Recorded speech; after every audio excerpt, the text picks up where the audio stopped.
ప్రపంచ అద్భుత కట్టడం తాజ్మహల్. షాజహాన్ మూడవ భార్య అయిన ముంతాజ్ తమ 14వ సంతానానికి జన్మనిస్తూ మరణించినట్లు, మరణానికన్నా ముందు ఆవిడ తన కోసం ఒక అద్భుతమైన సమాధిని నిర్మించమని తన భర్తను కోరినట్లు, ముంతాజ్ పార్థివ దేహాన్ని ముందుగా బురాన్పూర్లోని తతిరా నది తీరాన ఉన్న గార్డెన్ లో సమాధి చేసినట్లు, 6 నెలల తర్వాత తిరిగి దాన్ని ఆగ్రాలోని యమునా నది తీరాన సమాధి చేసినట్లు, దాని మీదే వారి ప్రేమకు గుర్తుగా తాజ్ మహల్ ని నిర్మించినట్లు చరిత్ర చెబుతుంది. 1/2 డజన్ పెళ్లిళ్లు, 500కు పైగా బలవంతపు సంబంధాలు, ముంతాజ్ చనిపోయిన తర్వాత కూడా ఎన్నో పెళ్లిళ్లు చేసుకున్న షాజహాన్ ప్రేమకు చిహ్నంగా అంత గొప్ప నిర్మాణాన్ని నిర్మించాడా? నిజానికి అది ప్రేమకు చిహ్నమా, హిందూ దేవాలయమా? బీజేపీ నాయకుడు రాజ్నాథ్ సింగ్ అది తాజ్ మహల్ కాదని, తేజో మహాలయ అనే శివాలయమని, అసలు తాజ్ మహల్లో ఇప్పుడున్న 22 గదుల వెనుక ఏముందో చూడాలని, దాని వెనుక హిందూ దేవీ దేవతల విగ్రహాలేమన్నా ఉన్నాయా అని ఆరా తీస్తూ అలహాబాద్ కోర్టులో ఒక పిటిషన్ దాఖలు చేశారు.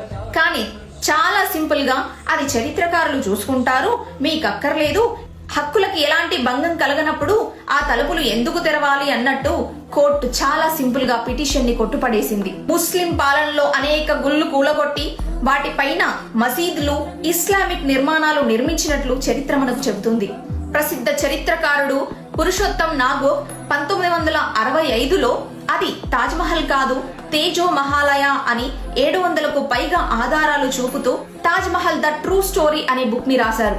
అంతేకాదు, ఔరంగజేబ్ పర్షియన్ భాషలో షాజహాన్ కి రాసిన ఓ లేఖలో హిందూ దేవాలయాన్ని తాజ్ మహల్ గా మార్చినట్లు స్పష్టంగా ఒక లేఖలో పేర్కొని ఉంది. కానీ అప్పట్లో ఉన్న ప్రభుత్వం ఆ పుస్తకాన్ని నిషేధించింది. దానితో పాటు నిజాలు కూడా సమాధి చేయబడ్డాయి. ఇది శివాలయం అని చెప్పే వాళ్ళ వాదన ఏంటంటే, మహల్ అనే పేరు హిందూ కట్టడాలకి వాడతారు. ఈ ప్రపంచంలో ఉన్న ఏ ఇస్లామిక్ కంట్రీని మీరు తీసుకున్నా మహల్ అనే పేరు వాళ్ళ కట్టడాలకి వాడరు.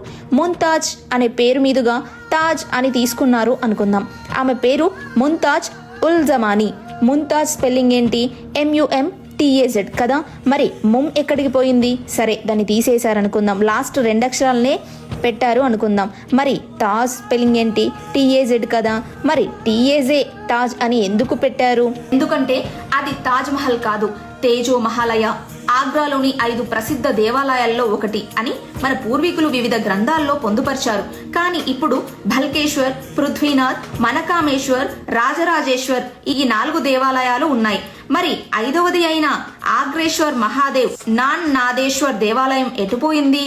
దేవతల వాస్తుశిల్పి విశ్వకర్మ వాస్తుశాస్త్ర గ్రంథంలో తేజోలింగం ప్రస్తావన ఉంది. ఆ లింగం తాజ్ మహల్లో ఉందని, అందుకే దానికి తేజో మహాలయ అనే పేరు వచ్చిందని మన వాళ్ళ వాదన. షాజహాన్, ఔరంగజేబ్ పరిపాలన కాలంలో రాసిన ఏ ఒక్క బుక్ లో కూడా తాజ్ మహల్ ప్రస్తావన లేనేలేదు. రాజు తుమ్మినా దగ్గినా అబ్బా ఎంత బాగా తుమ్మారు, ఎంత బాగా దగ్గారు అని పొగడ్తల వర్షం కురిపించే కవులు ఇంత అద్భుతమైన కట్టడం గురించి రాయడం మర్చిపోయారంటారా? అనేక బుక్స్ లో ఔరంగజేబ్ షాజహాన్ కి రాసిన లేఖలున్నాయి. దాంట్లో భవనం అద్భుతంగా ఉంది, కానీ గోడలు పాతబడి నీరు కారుతున్నాయి, మరమ్మతులు అవసరం పడతాయి అని రాసి ఉంది. అప్పుడే కట్టిన భవనానికి మరమ్మతులు ఎక్కడైనా అవసరం పడతాయా?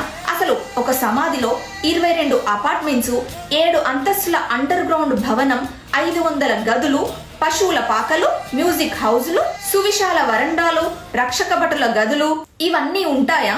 అసలు ముస్లిం కట్టడాల్లో అప్పటి వరకు చెప్పులు విప్పి లోపలికి వెళ్ళాలి అన్న ఆచారం లేనేలేదు. మొట్టమొదటిసారిగా షాజహాన్ ఈ రూల్ ని ప్రవేశపెట్టాడు. అసలు సమాధిలోకి చెప్పులు విప్పి వెళ్లాల్సిన అవసరం ఏముంది? 1911లో వెంటన్ స్మిత్ అప్పటి తాజ్మహల్ ని ఫొటోస్ తీసి హిస్టరీ ఆఫ్ ఫినాంట్ ఇన్ ఇండియన్ అనే బుక్ లో పొందుపరిచారు. ఎవడు ఎన్ని వేషాలు వేసి తాజ్మహల్ రూపురేఖలు మార్చాలనుకున్నా ఆయన తీసిన ఫొటోస్ దాన్ని ప్రపంచం ముందు బట్టబయలు చేశాయి. ఒకసారి ఇది గమనించండి. ఇక్కడ ఉన్న బేస్మెంట్ చెక్కతో మూయబడి ఉంది. 1974లో అమెరికన్ ప్రొఫెసర్ మార్వెన్ మిల్ ఆ తలుపు నుండి ఒక చిన్న శాంపిల్ ని తీసుకుని కార్బన్ డేట్ చేయగా అది షాజహాన్ కాలానికన్నా 300 సంవత్సరాల పురాతనమైందని తేలింది. ఆ నిజం ప్రపంచానికి తెలియగానే అప్పుడున్న ప్రభుత్వం రాత్రికి రాత్రే ఆ తలుపును తీసేసి శాశ్వతంగా ఇటుకలతో గోడను కట్టేసింది. తాజ్ మహల్ ఎంట్రన్స్ ఉత్తర దిశగా ఉంది. అది ఇస్లామిక్ కట్టడం అయి ఉంటే పడమటి దిశగా ద్వారం ఉండాలి కదా. ఈ డోమ్ ను ఒకసారి పరిశీలించండి. ఒక నెలవంక, దాని మీద కలశం, మామిడాకు, కొబ్బరికాయ. ఈ సాంప్రదాయాలు ఏ మతాన్ని సూచిస్తున్నాయి? మరి ఇస్లామిక్ కట్టడంపై ఎందుకున్నాయి?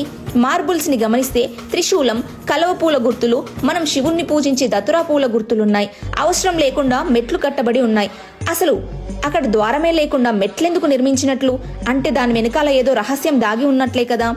స్థానిక వ్యక్తి కుతూహలంతో గోడకు రంధ్రం చేసి టార్చ్ సాయంతో లోపల ఏముందో అని చూడగా సువిశాల వరండా, అందులో పెద్ద శివలింగం, గోడలపైన హిందూ దేవీ దేవతల విగ్రహాలు చెక్కబడి ఉన్నాయని చరిత్ర చెబుతుంది. అసలు దౌర్భాగ్యం ఏంటో తెలుసా?